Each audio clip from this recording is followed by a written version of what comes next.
پہلے اپنے وجود پہ ہم نے زندہ کرنا ہے کہ ہم اس پہ عمل کیسے کریں. دیکھیں نا اللہ کے نبی صلی اللہ علیہ وسلم نے فرمایا منافق 5واں پارہ ختم ہو رہا ہے پورا رکوع منافقین کے بارے میں. اللہ کے نبی نے اس کو سادہ بیان کر دیا منافق دی 4 نشانیاں ہوندی ہیں. وہ تو بچی ہے سی منافق گل کردا جھوٹ بول رہا. اب یہ ہمارا ایک نیشنل ہماری ایک ہیبٹ بنی ہوئی ہے, قوم سارے ہم جھوٹ بولتے ہیں. تو کتنی بری بات ہے, میں بھی آپ بھی ہم سب اس پہ عمل کریں, پہلے جھوٹ چھوڑیں, کیونکہ اللہ کے نبی صلی اللہ علیہ وسلم نے فرمایا مومن جھوٹا نہیں ہو سکتا. تو جھوٹ ہمیں چھوڑنا پڑنا ہے جناب. دوسرا جب لڑائی ہو جائے تو گالیاں بکیں, تو اب اس سے پرہیز کریں گالی نہ ہمارے منہ پہ آئے.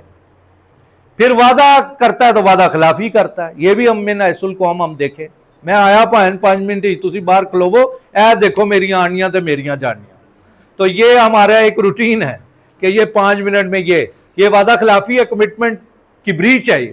اور آخری بات امانت رکھی جائے تو خیانت کرنا, یہ بھی ہے. تو ان باتوں سے بچنا ہے اور نہ کسی کو منافق کہنا بھی نہیں ہے, کیونکہ یہ بہت خطرناک انٹائٹلمنٹ ہے کسی کو منافق کہنا, کیونکہ ان المنافقین فی الدرک الاسفل, تو یہ بڑی خطرناک بات ہے.